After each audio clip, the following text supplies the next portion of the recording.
welcome to Diverse Joy, a podcast where two experts put the joy back into diversity conversations. My co-host is the amazing and fun Dr. Will Cox. And my co-host is the effulgent and fantastic Dr. Amber Nelson. And we're very excited today to invite my dear friend as a guest on the podcast, Sandy Eichel. Sandy uses they, them pronouns, and they are an international speaker, DEI consultant, and wealth management advisor. Ooh. Welcome to the show. Sandy, let us know what's bringing you joy today. Thank you so much. I'm glad to be here. Being here brings me joy. But also I have a nonprofit initiative called Joyful Futures Through Music in Madison that works with underprivileged kids in the public schools. And we do a musical each year. And tonight is their opening performance of The Lion King. So I'm super excited. They're super excited. And it's going to be a very joyful thing. Oh, awesome. That's amazing. That's amazing. I love that. I love that. The Lion King's the best. Yeah. I mean, you can't really go wrong with The Lion King. Right? You can't go wrong with Lion King. I love that. I love that. One for me, I have a similar. I work with some youth as well. So it's called For Us By Us Newburgh. So it's FUBU Newburgh, which, you know, it's a small, it's a very small nonprofit. There's a very few youth, so we're hoping it's okay. But that's what we call it. You just love acronyms that might get you sued. I know. I totally do. Like we like, Sandy, so on the show, we like to talk about DEI work as Jedi work, justice, equity, diversity, and inclusion. Yeah. And Disney's coming after us for that. FUBU's coming after you for this. For using FUBU. But we just started calling it because it's part of like the core of how we understand what we're doing. It's for Black people, by Black people, especially centering Black youth. And so we just started calling it FUBU, and it's stuck. And we're like, well, we're gonna go with it. We're going with it. But my youth definitely bring me so much joy, and we just do a lot of stuff, and we center the joy. Of course, it's a space where we can like talk about the hard things about what it means to be Black, what it means to be Black in rural spaces in rural Oregon.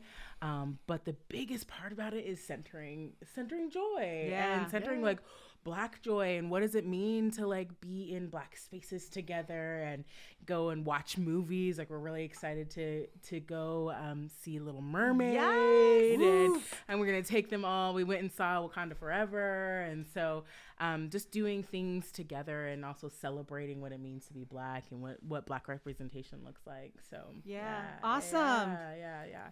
And well, how about you? What's bringing you joy? Oh, well, you know, I don't have any work with kids I can bring in, but it's bringing me joy making this podcast. I can second that.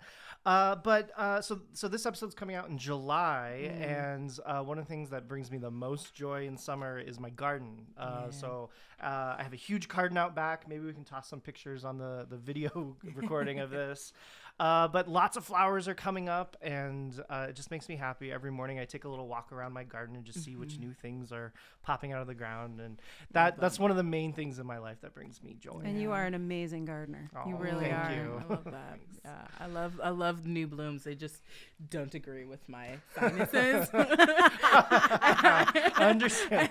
And I always like forget that I have allergies until I'm hit with them, and I'm like, am I sick? Oh no, it's allergies. It's like every year I'm bamboozled. Like, how am I sick? Oh right, it's allergies. Right, I forgot. Well, we'll be careful if we go out in the garden to take pictures. Don't stick your nose right in the flower. Try not to. All right. Well, as always, wonderful hearing what's bringing us all joy. So our topic today, I was really excited to bring Sandy and also talk to you, Amber, about this, because this is something that both of you really have inspired me about. And that's really talking about diverse ideas of professionalism. So in so many workplaces and professional settings, there's kind of this somewhat restrictive idea of what appropriate dress is, what appropriate presentation is. And I always found that to be one particularly oppressive thing that I never quite fit with. Like I'm an exuberant kind of person and tend to lean naturally towards that sort of dress, but then it never seemed to fit in professional spaces. But through getting to know Sandy over many years, Sandy has inspired me a lot to really break out of that. And then meeting you, Amber, the same thing.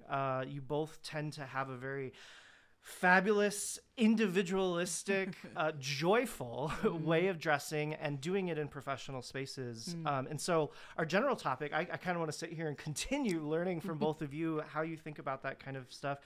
How ideas of professionalism can sometimes exacerbate marginalization, especially for historically stigmatized group members. And let's just talk about it. What does it even mean to be professional? Yeah, well, I'm glad to start. I mean, I think that professionalism has been, the rules of all of that have been written by the keepers of the keys, which are traditionally older white guys.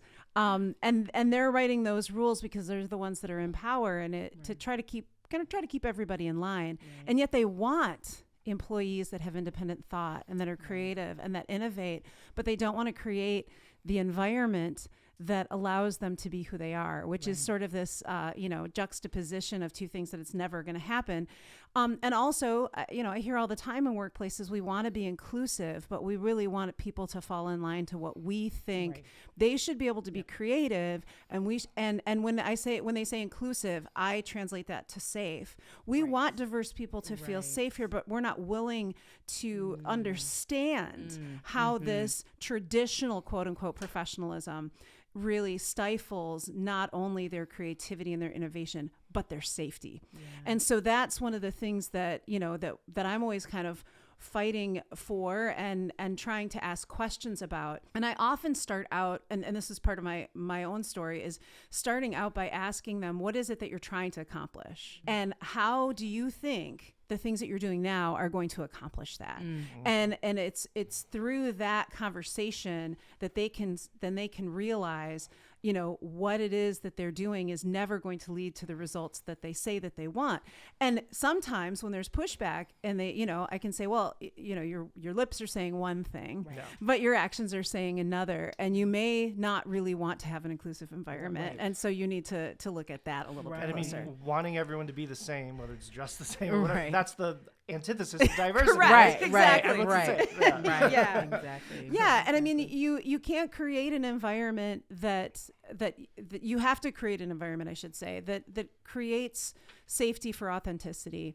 And that's one of the things that when I came into more of the traditional workplace, after I went through a whole transformation of myself and finding out who I really am truly as a queer person, as all of these things, I came into this traditional, white, male, cis, het, conservative environment of financial services where they were not ready for me, but I was the baby deliverer on their doorstep they never wanted or thought they needed. I don't think anyone's ever quite ready for just having known you for many years. That's good. I like to keep people on their toes. Keep them on their toes. But I really pushed against that. And I said, you want me to be successful, and you're saying all of these things that you want me to be who I am and truly connect with people, but you don't want to encourage me to be my authentic self, that's not going to happen. And going into what I call like the spirit of the rules, so I walk in as a what I'm told is an obviously diverse person. That's maybe one of my favorite things people have called me. Not. Wow. We have these people, and then you're obviously diverse. You're obviously not one of us. Exactly. Like, wow, in group, out group. Yeah. And I said, well, and what you're wearing it's just not appropriate. That was the words that were used. It's not appropriate for this industry. And I'm like, okay, well, my practice centers around social justice. My practice is I look at myself as an anti-capitalist wealth management advisor. It's the system we have, and it's crushing and brutal to people, but it's a system we have, and we have to work within it. Right. So if I'm working with my people and you're telling me that I have to look like you, and that's not who I am, and that's not who my people are, well, then this is, the antithesis of you're not allowing me to even succeed. Right. And so there's like, well, we have rules, you know, to keep people from wearing inappropriate things to work or to be unprofessional. And, you know, Amber and I had a conversation before this podcast of like, people are professionals, not clothes, you know, and we're not showing up in ripped, shredded clothes. We're not showing up with, you know, with things smeared all over our face or we're dirty or whatever. Profane language. Correct. Yes. I don't have like, you know, the F word on my, sometimes I wanted to go into the work with the F word on my chest, but I didn't, but I'm like, what is it that you're trying to look at when you're, you know, I have brightly, vividly dyed colored hair and that is a part of my expression and probably always will be. I will be like a granny with like brightly colored hair. As you should be. Right. and they would say, well, that's, you know, that's not professional. I'm like, why? And exactly. You know, why is that not professional? Why is it that I have to be in this why are you trying to stuff me into this navy blue suit that is not me? And it respects no other cultures. Absolutely. I think that's the thing. It respects no other diverse communities when we think about what is professionalism, this drabness, this sort of like cog in the wheel part of capitalism of like everybody fall in line and everyone wear this kind of uniform that's not a uniform, you know. And I've often said, like, if you want people to wear a uniform, then you have to pay for it, like I mean, absolutely. and yet, you know, I fought against that way. So I started it from a place of asking questions, of curiosity, to do that. And it was a battle. It was a battle, but you know. No, I 100% agree. I'm going to mess up this quote. So when we on our break, I'll come back with it. But one of the authors I really like to read, she has this quote about that whiteness as like a construct, right? And especially professional spaces. And she centers blackness in her book, but she says it wants blackness for the sake of black, but they don't want to be challenged by hearing the lyrics of Strange Fruit. They want to be inspired by the I have a dream, but won't sit with the realities of what it means to have black people in your space, right? And I think about that from when it comes to like our expression of professionalism, right? Again, comes back to like, oh yeah, we want you here, but we want you to look and sound like us on our terms. Exactly. And goes back to like, who decides what is and isn't professional? Who decides what is and isn't appropriate, right? Now, I recognize like I'm somebody as a psychologist, I've worked in hospital systems and there's things like that like, okay, so while I would wear a crop top and feel totally fine with that being appropriate, and in a hospital setting, like we're not allowed to show our bellies because like there are health codes and all those kinds of things. There's closed-toed shoes. Like I understand those things from a safety perspective, right? And when it comes to whether or not I'm wearing a head wrap or whether or not I have straightened my hair. So that's one, especially for Black folks, Black women. But so like wearing, dreadlocks in our hair, which is a natural, something that's very spiritual for many Black folks, to wear your hair in locks and then being called messy or unprofessional because you're wearing locks. And my brother actually just recently started his lock journey. So he's had them just under a year now. But that his kind of working through, okay, like shifting perceptions of him and how you navigate these spaces, because all of a sudden you have dreadlocks and now you're quote unquote unprofessional, right? Or that I'm more professional when I straighten my naturally curly hair, right? And that those are the conventions. Well, where did those conventions come from? Well, they're centered again in cis het white spaces. And it is about professionalism, to me, is about the person, right? It's about what if and as a psychologist, again, if I'm doing something that is, or wearing something that might get in the way of my work, or my client being able to receive from me, right, then it's unprofessional. Yeah. But my ability to be professional wearing, like I was telling you earlier, I have this massive holiday sweater collection. Yeah. And like I wear one every single day from Thanksgiving till like New Year's Eve. And you know, if I'm wearing a holiday sweater that is big and bold and sparkly and kitschy and all of the things, does that actually stop me from being professional and being able to do my job well? No. And yet there have been some spaces that I've been in that have told me I shouldn't wear those things because it's unprofessional. Yeah. And in reality, like you were saying, that some of those things that I wear or that I do facilitate my work with my people. Yes, exactly. I am a pediatric psychologist, so I work with kids across the spectrum from like birth to 25. I'm a faculty, I'm a teacher, and so my students, like these are things that I do that, one, are expression of me, allows me to show up authentically in my space, which then facilitates my relationship with the people that I'm working with, right? Yes. And again, if I'm wearing something that creates a barrier for somebody to interact with me, as far as like, again, maybe something that's offensive or something like that, that's a different conversation. Correct. But me being colorful, me wearing my head wrap, me wearing my natural hair, me wearing, you know, again, a holiday sweater does not change how professional I am or my ability to do my job or impact. And again, in fact, it facilitates oftentimes my relationship and my ability to do my work well. Yeah.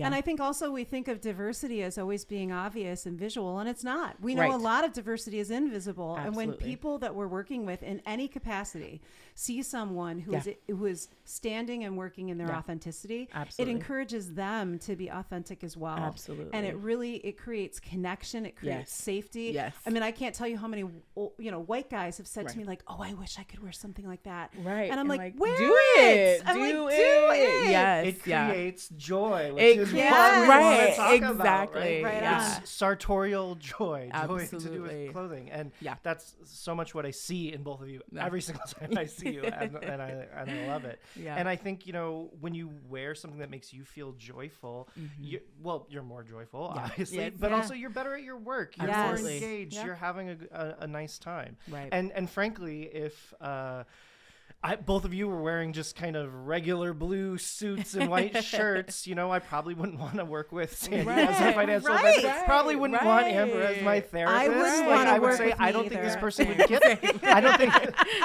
don't think this person would get me, or I would feel safer in a space where people are dressed for joy. Right. I get accused of being an art teacher a lot when I'm going to conferences that are not like the industry compliment. Right? I'm like, I get elementary school teacher all the time. They're like, are you an elementary school teacher? I'm like, I am a teacher, but I teach doctoral level students. I love that when people are like, I'll be at a non-industry specific thing and they'll be like, oh, are you an art teacher? And I'm like, yes. I love that. I'm not, but thank you. Yes, I love that. Yeah. And again, I think it's so important to have to be authentic in all of your spaces. Yep. I think again from a clinical standpoint, we live in a society that tells us that we have to look a certain way, we have to act a certain way, have to be a certain way, and to compartmentalize. I was gonna say segregate, which is the same thing, but then compartmentalize parts of ourselves, right? Like, this is my professional self, this is my personal self, this is this self, but it really creates a lot of problems for folks. Splitting. Absolutely. And especially those that are part of marginalized communities. It makes it incredibly hard. Like, I've seen time and time again, even in my work as a clinical psychologist and in training future psychologists, that those that have been taught to segregate or to compartmentalize their culture from their professional self, when they go out and like, okay, once I'm done with all my training, I can do whatever I want, I can reintegrate. And they're not able to. And there's this disintegration of self when we're not able to be wholly ourselves in all of our spaces. And of course it's going to look a little bit different in each space, but if you can find the way to be wholly integrated, fully authentic in all your spaces, you are going to have better life outcomes. Yes. You're going to have better work balance. You're going to have better, just again, joy, all of those things. And we want it to be a reflection. You need to be a reflection of you in all of your spaces, even if it's a slightly shifted but still authentically you version, right? Yeah. I was saying earlier, I had we had some training folks that would tell our students that, like, when you're going to interviews, you must wear a black suit with a white shirt. Whew. And I was like, as somebody who would interview folks for like internship and postdoc, I was like, please, dear God, do not wear a black suit with a white shirt, because everybody wears a black suit with a white shirt, and you're gonna be in a mass of everybody else, and it's also not a reflection of you. And so I had a student once who was amazing and wrote these beautiful essays. So you have to write like a series of essays for our internship process, and he quoted like RuPaul, and it was just beautiful and colorful, and I was like, if you show up, they invite you based on this application and how you're describing yourself. This person also was a drag queen, all of these things, and then you show up in a black suit and a white shirt, they're gonna be like, who the hell is this? Like, who are you? Right. And where did this person that we invited, where did they come from? And so we had this conversation about like, what does it look like to be in a quote unquote hyper professional space when you're like applying for a job and an internship and things like that in an authentic way. And he was able to find that, like, he ended up wearing like light pink nail polish. Like, it was like just off nude, he's like, so I still found that. And he, shifted the color of his suit and like wore like matching, like got a custom tie and like the pocket square and like business cards that all match. And he was like, oh my gosh, this just feels like, yes, I'm still quote unquote in a suit and tie and all those things, but it's a reflection. It's still a reflection of me. Yeah. It doesn't have to be this like ideal quote unquote professionalism, whatever that might be. And if he hadn't done that, if he had done the plain black suit and white shirt, and then he needed to do that to get whatever position he was applying for, well, then he got the position not being himself. So how is he going to be himself later? Exactly. How, if you have to conform, be the nail that gets nailed in or whatever. If that's the only way you get in the door, how are you ever going to be happy? How are you ever going to express your joy and be yourself there? Yeah, and the statistics support authenticity. Absolutely. So that's one of the other things that's great, since I work in a world of numbers, and I often work with conservative male-dominated industries like financial services. The statistics show us that people who are more authentic and workplaces that are more authentic are more productive. Absolutely. And are more successful. Yep. So it's like, if you're saying that you want these things, but you're not willing to change these things, then I guess you just don't want to be successful. Exactly. Because and you don't want your people to be successful. And also the younger generations, they are not trifling with this. They are not having it. They are not having it whatsoever. Not at all. And again, I even think back to like not that long ago, and I still have supervisors and folks in the field that are like, tattoos, like visible tattoos are unprofessional, and this and I'm like, you're gonna have to get over that. Like, millennials are tattooed. Like, you're not gonna have you're gonna have to get over that, because again, it has nothing to do with one's ability to do their job. Yeah. Awesome. Well, thank you both so much. So we're going to take a break now, and then we'll come back with some story time and learning some skills, as we always do. And we'll see you all in just a moment. Okay. Great. All right, welcome back from our little break. And I actually wanted to start as I was talking about a quote earlier, and I wanted to get it right. First of all, it is Austin Channing Brown. And the book is called I'm Still Here. And I really like it because it's talking about, again, whiteness as a construct, right? And so she says, where is it? Okay. Whiteness constantly polices the expressions of blackness allowed within its walls, attempting to accrue no more than what's necessary to affirm itself. It wants us to sing the celebratory "We Shall Overcome" during MLK Day, but doesn't want to hear the indicting lyrics of Strange Fruit. It wants to see a Black person seated at the table, but doesn't want to hear a dissenting viewpoint. It wants to pat itself on the back for helping poor Black folks through missions or urban projects, but has no interest in learning from Black people's wisdom, talent, and spiritual depth. Whiteness wants enough Blackness to affirm the goodness of whiteness, the progressiveness of whiteness, the open-heartedness of whiteness. Whiteness likes a trickle of Blackness, but only that which can be controlled. Powerful. Right. Yeah. And again, in this conversation around professionalism and thinking about like whiteness as a construct in majority culture, that which is what controls the establishment, and Blackness as that which is not the system, that looks like, that invitation, but not wanting to actually share what the purpose of you inviting you to the table is. Right. And the core idea, so easy to extend to queerness. Yeah, absolutely. All these forms of diverse joy we're talking about. That, the idea of an establishment, a certain way of doing things that hasn't had diverse voices, doesn't always want to invite them in. Yeah, absolutely. Yeah. Well, thank you for letting me get that quote right, because I think it's a fantastic quote. It's a great book. But we also have this part of our podcast that is story time, and we were talking a little bit about that. So Sandy, I know you have a couple stories for us. Yes, I do. And we always do a negative story and a positive story to get to the joyful part. So so take it away. Yeah. So my story involves the outfit that I'm wearing today, which I love and still do.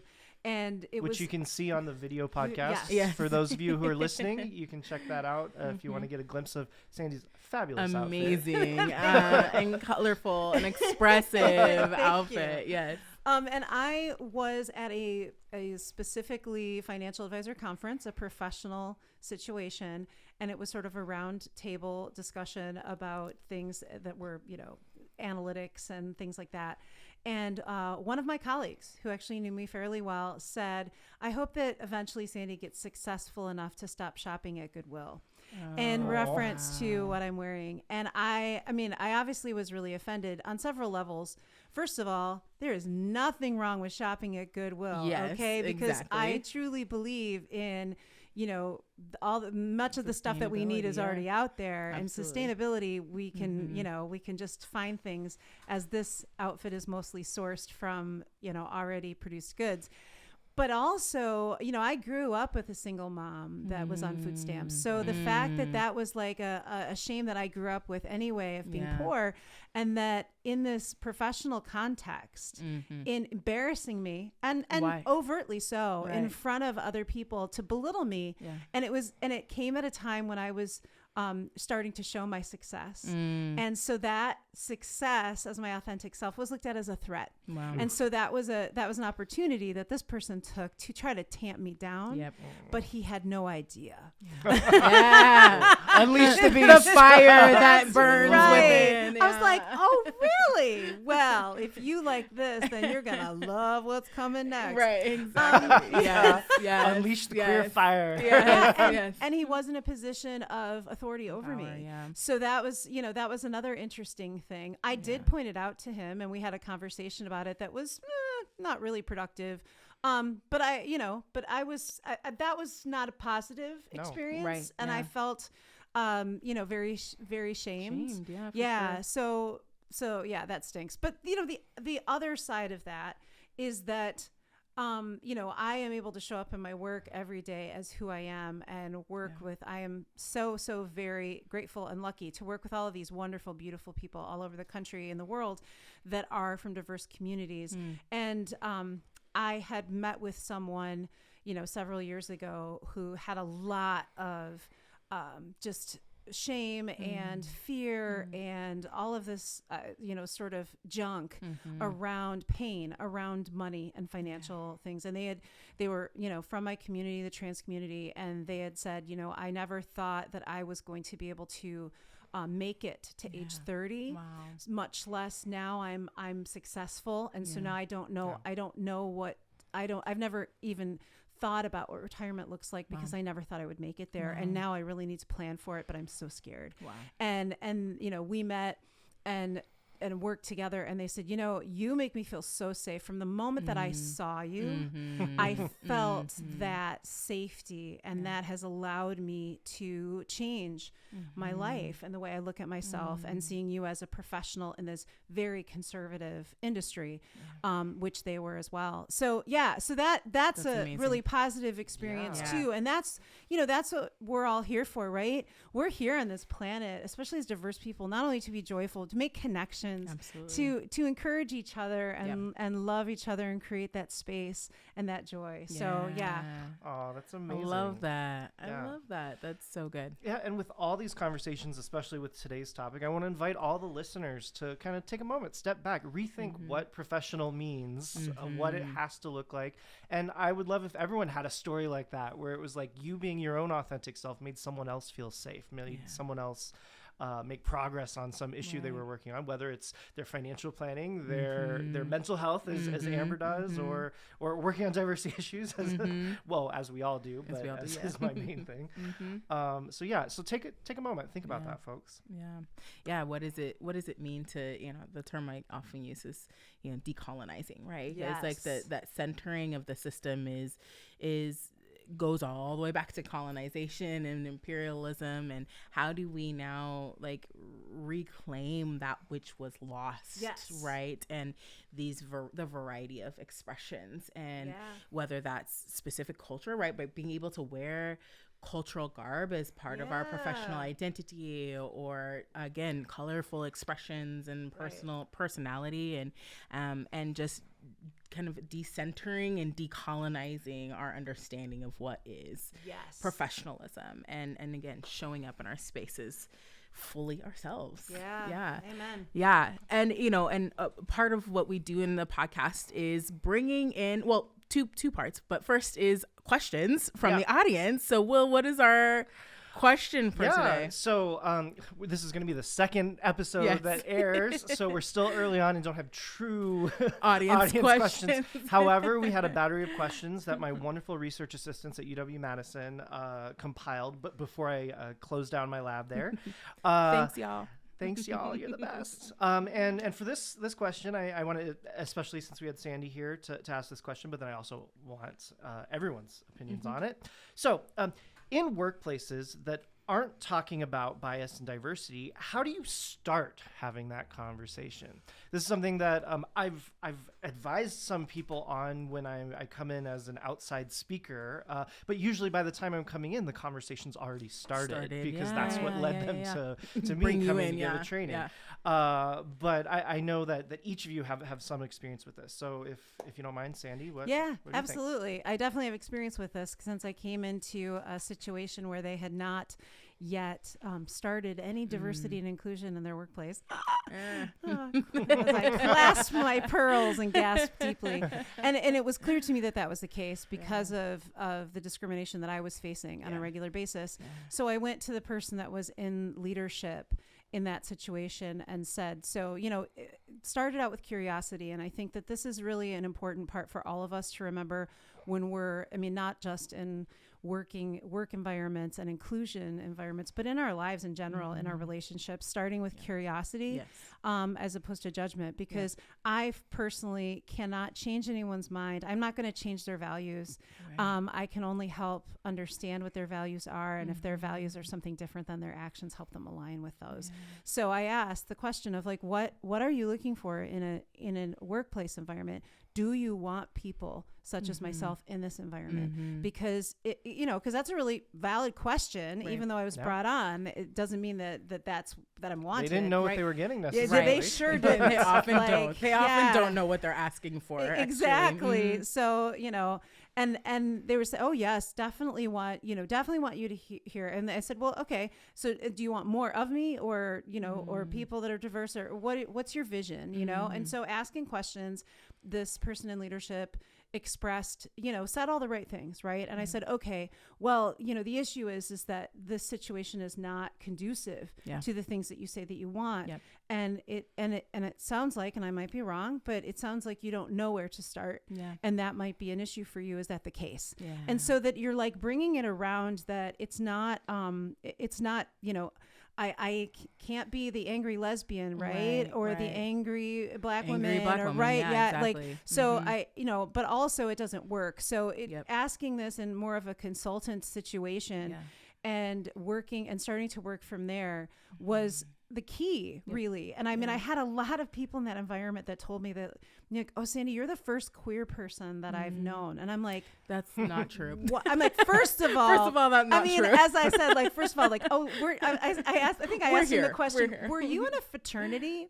And he was like, yeah. And I was like, okay, all that naked paddling. All right, we're just going to move on. But this podcast is turning blue. But it's, it's like, yes, we've always been here, but the fact that you've surrounded yourself with so many people that are exactly like you really explains a lot about the situation that you're in, right? And that you're having a problem with growth because you're, stuck in this this pattern that won't. So Absolutely. I think, to start those things, that's the way that I started it. But I think it's really important for people, because I get this question all over the country about this, of like, I'm in this environment that is oppressive. What do I do? Yeah. And I think it's important to go to the people that are supposed to be the ones that report that. If there's an HR department where I was working, there was no HR. Isn't that fun? But going to the person that's in charge of HR and just saying, like, there are problems. I need to know kind of how do I navigate this? And I want to. I need some support. I need I need some support, because this is not, this is not supporting me. This is oppression. And, and I don't care if it's the way you've done it before. Right. It still is oppression. And that takes a lot of energy for someone to come out with that too. To do that. And if you can advocate for yourself, find allies around you, if you are able to, that can be there with you in that journey, because it helps to have a colleague that can be there and listen and also advocate for you. And that's also a really important point, because so often it is the more marginalized people who end up having to do the work and starting the conversation. Yes. Right. And, for many of us, we take that on. That's what all three of us do. But I always like to say, it doesn't have to be your responsibility. Right. If you're a person who is marginalized or victimized by a system, you don't necessarily have to be the one to fix it. Absolutely. I want to motivate and encourage everyone to do that work. Exactly. But I also don't want to make that the extra burden on the person already burdened. Absolutely. So for anyone out there, do what you need to do to have your wellness, to be safe, to make sure you have your job and financial security and all of that. And hopefully there is space and there are these resources for you to take on these battles. Yeah, absolutely. And so Amber, I was going to say, you want to add anything to this before we go on? Well, lots of pieces, but absolutely finding somebody who can also come alongside you and maybe even use their power, right? To like speak up and lend their voice to the situation. Yeah. And a lot of the literature will show that, like, the way in order to get some of these messages across is to have a person in power and a marginalized person delivering the message, right? Yeah. So that folks can kind of see the full picture, understand it well. And so finding somebody that can partner with you in that and support that, getting the system, like saying like, hey, this is a problem. But I appreciate you talking about like going to HR, going these places, because I think, I've been both within systems and as a consultant in systems. And as a consultant in systems, it's a much easier space for me to come in and hold that space and talk about it, use my identity. But when I'm having to do it from within, it takes so much more work and navigating and holding, like, okay, how do I like do this in a balanced way that I can keep my job and then my boss doesn't get pissed off at me and like, all of these things, like, how do I hold this? And I think for me, I always come back to, it has to first be built in a relationship. Yeah. Because when you have relationships, like they're going to hear it better. And once you have a relationship, you can also use personal experience, because then it has a face, right? Yeah. Like, here's a specific, like, I understand, I know you've been working on diversity, or like, I know this is, you think that you're doing it well, right? And I might not use that language, but like, here are some of the pitfalls. Here are some of the things that I personally have experienced experience. Here's an example of one of the things. I'm wondering how can we shift this? I have some thoughts, but I'd love for us to have a conversation about it. Yeah. But building it on first that relationship, bringing in personal experience as one feels comfortable and using that, I think really helps, especially when you're within the system. Yeah. You know, Agreed. versus like if you're able to bring in an outside consultant that can help facilitate that conversation, that really helps jumpstart things. Yes. But if you have to do it while you're in it, like how to manage that, I think is best done through relationship. Yeah. And you also mentioned, you know, again, kind of essentially something that we talked about in the last episode, which is motivation. And I was talking about grounding it in your values, right? And you're saying like, what is it that you want this space to look like? What do you really care about here? And is the way that you're doing it, like, is it working for you? Right? Like, how's that going for you? Right? Like, that's a therapist thing. So like, and how's that working for you? Right? And answered. Right. It's like, I wouldn't be sitting here if it were going well. Exactly. And so kind of like bringing it, looping it back into what is the value of the system? What do they care about? And how, and the motivations for the change. Like, you're right. Like, we're bringing you in because we're not meeting our goals. We're not hitting our values. So grounding the behavioral change in that motivation and value, I think is huge. Yeah. Awesome. Yeah. And speaking of kind of those skills pieces, Will, what is our bias habit breaking skill today? All right. So I thought today would be a perfect time to talk about something that I like to call norm enforcement. Yeah. So out in the world, we have all these stereotypes that guide our expectations about what members of different groups are going to be like. But very often in everyday life, what they end up becoming is they become norms. So we tend to think people should behave the way our stereotypes say. So this is the idea that we think women should be very loving and nurturing and maybe more focused on home and family and not as assertive in the workforce, or the idea that men should be very physically strong, not prone to having a lot of emotions or crying or being sensitive. The idea that, Black people should be amazing singers like we talked about last time, or basketball players or whatever. It becomes these shoulds. And what ends up happening is, when we have norms, sometimes they're tacit. They're not necessarily, we're not explicitly thinking the norm in this workplace is X, Y, Z. Although sometimes it is, like with these suits and professional attire we've been talking about. But what happens is when someone violates a norm, they don't live up to that normative expectation. Your brain kind of has a negative reaction to it. It irritates and agitates you. Even when maybe your values say something different. So even me, who I love and support women in every aspect, every once in a while the natural kind of feeling when a woman violates maybe a gender norm, I'm gonna have a little bit of that feeling. It's a function of how your brain works, not a function of who you are as a person, what your values say. And so part of overcoming that is learning to recognize that kind of feeling. So understanding that, if there's a woman who's maybe not as loving and nurturing, that's just not her kind of emotional focus. She's more assertive in the workforce. It rubs people the wrong way. They get aggravated and they'll do things to kind of push her to conform. And the professional clothes stuff we've been talking about just fits right into that. The norm is we all wear suits. Nancy, excuse me, I'm thinking of Sandy's wife, who's Nancy, and she is amazing. But when Sandy comes into a place where the norm says we're all wearing suits, then black suits, like and you show up in your color. Exactly. Their story. The person kind of put Sandy down, and that's a function of this. So norm enforcement, when people violate the norms, gives you that irritated feeling, and we want to learn to start recognizing that for what it is.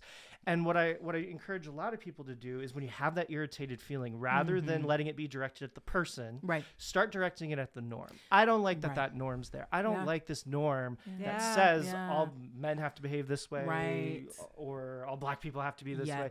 I don't like the norm. So get that kind of irritated feeling redirected at something that actually deserves it, rather than a person who's just living their life, feeling their joy, being themselves. That societal norm is the societal programming is what I want to say. The societal programming is what when people bristle, and when I've noticed that too, when people are saying like, oh well, I have this emotional response to whatever you've said or done, or just being you being you.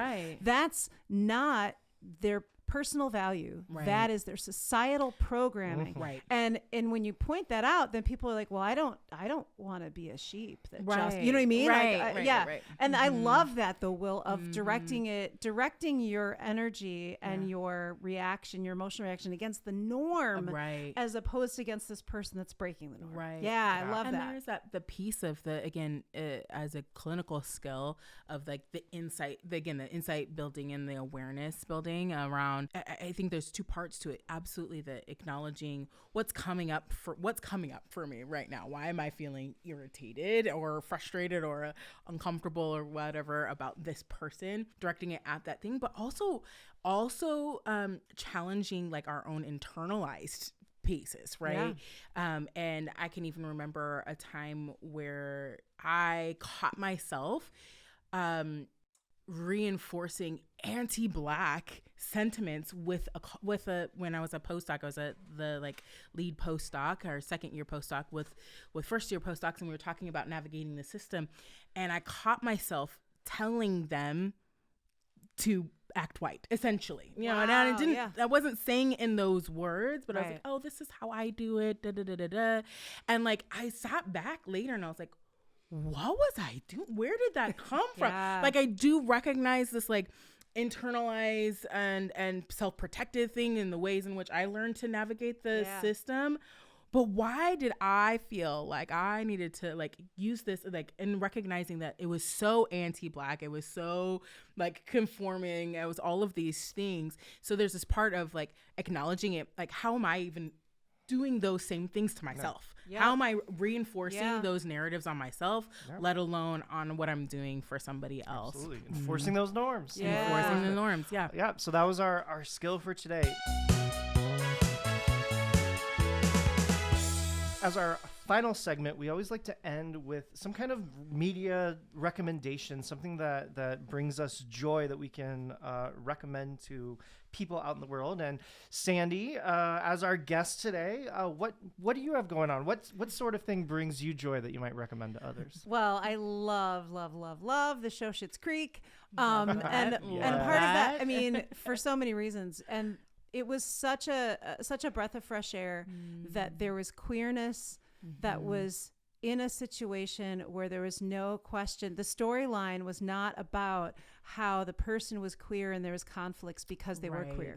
Right. They were put into this situation in a small town where their queerness just was and other people's queerness was. Absolutely. And their, you know, and their clothing and their self-expression and, you know, and their sexual orientation as pansexual was just like, it was just a thing. Yes. It was not a part of the story that they had to overcome. Right. And like, and they also didn't die, which is also cool because queer people often are the people who die in stories. Absolutely. So, it's just so refreshing and so humorous and honest about, you know, vulnerable about the things underlying these families' struggles and issues with, you know, having it and losing it and poverty and what that looks like. Even though it's very centered in whiteness for sure, very much enjoyed that, and it just felt like my soul just sang every time I watched it. And just full stop, it is hilarious. It is hilarious.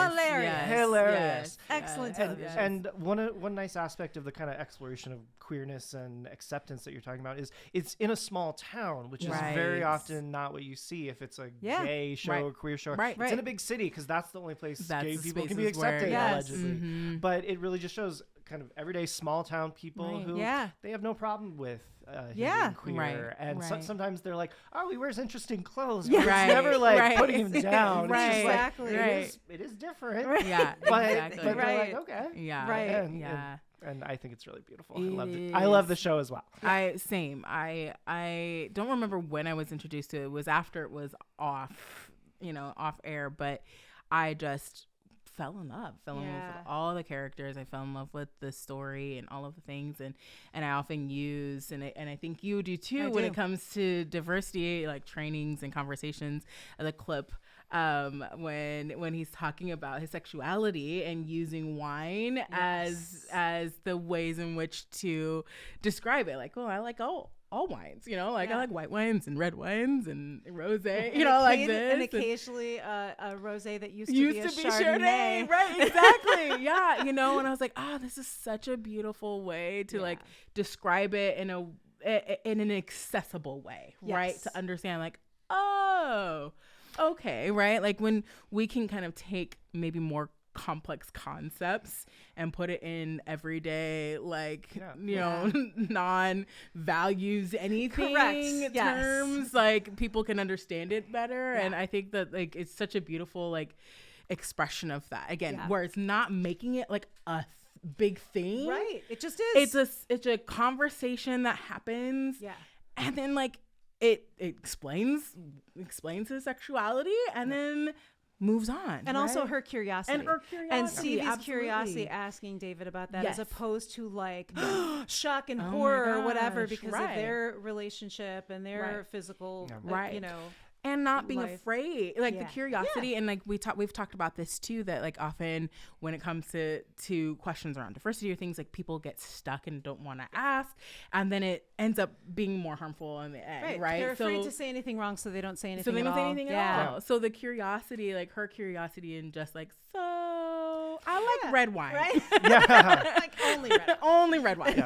So one thing that I really appreciated about this show, because it also ties into a lot of the research I've published over the years on stereotypes, is so the character we're talking about, David, from the beginning of the show, he's very what some researchers call coded as gay. He's very fashionable, maybe has a feminine tendency or two, that people, they see him and they make the assumption gay based on stereotypes. And the other character, Stevie, kind of had that assumption, and that's how this conversation starts. She was like, well, I just like red wine, meaning that she's heterosexual. And she was like, I always thought you just liked red wine too. And then he explains, no, I also like white wine. He also is attracted to women. And then what's the rosé line? The rosé that used to be a Chardonnay. And a couple summers back, I tried a Merlot that used to be a Chardonnay, which got a bit complicated. And implying that it's maybe a trans or a non-binary person. And so explaining what pansexual is using this wine analogy that you both shared. But I really appreciated that because, so often gay characters, queer characters, they're coded by how they act, but it's never kind of stated. And this show kind of took that. They were like, everyone's been assuming David's gay. Here he's actually explaining it. Maybe that can make you think about your assumptions. And they also have the really butch, carpenter guy, who is actually bisexual and is sleeping with both of them. And they're just, and it's just sort of like, it's not a thing of like, how could he? It's just sort of like, well, that's fun sitcom, right, exactly. And I'm sure for Schitt's Creek purists out there, I really want to apologize, because I'm just sure that I am getting that quote not precisely right. And I know as a Schitt's Creek person that like someone's out there going, that's not it is. It wasn't Chardonnay, it was Riesling. It's a Merlot that was once a Chardonnay. Something like that. I'm so sorry. Awesome. Well, I believe Schitt's Creek is streaming on Netflix still. Our producer is shaking his head. It's definitely streaming somewhere. It's streaming somewhere. Find it. It is currently streaming on Hulu as of the time of this recording. Okay, Run, Don't Walk. Yes. Okay, I was going to say, I'm sure you can find it on Prime. And in our episode description, we always put how to get the references when the episode's released. So you will have that there. So learn more about Inequity Agents of Change at biashabit.com. Now, before we go, Sandy, do you have any socials or websites you want to share where people can get in touch with you or that nonprofit initiative you were talking about? Well, you can. My ad is at Sandy Eichel on Instagram. My website is sandyeichel.com. And if you want to be a part of the nonprofit initiative at all, you can email me through my website. And Eichel is spelled Eichel. That's right. Because that's not always obvious over audio. I would have misspelled it 100%. And Amber, did you want to mention how people can get in contact with FUBU? Yeah. So we have an email address, which is fubu.newberg@gmail.com. And then you can find more information about us actually at our parent organization called Holla Mentors, HOLLA Mentors. So you can go there and read all about us. Nice. Awesome. Well, thank you, listeners and watchers. Have a great rest of your day and go forward and enjoy. Woo! All right. Well, Sandy, I want to thank you for being here with Thank you so us. much. This is so fun. I'm Dr. William Cox, and my co-host is Dr. Amber Nelson. Today's guest was Sandy Eichel, and produced by Eric Roman Binding with music by Jay Arner. Diverse Joy is consumable as either an audio-only podcast or a video podcast, both accessible at diversejoy.com. Diverse Joy is the official podcast of Inequity Agents of Change, a nonprofit devoted to the dissemination of evidence-based approaches to reduce bias, create inclusion, promote equity, and enhance diversity. Or as Amber and I like to call it, all that good Jedi work. Jedi work. Learn more at biashabit.com. Thank you for being with us today. Thank you. Yeah.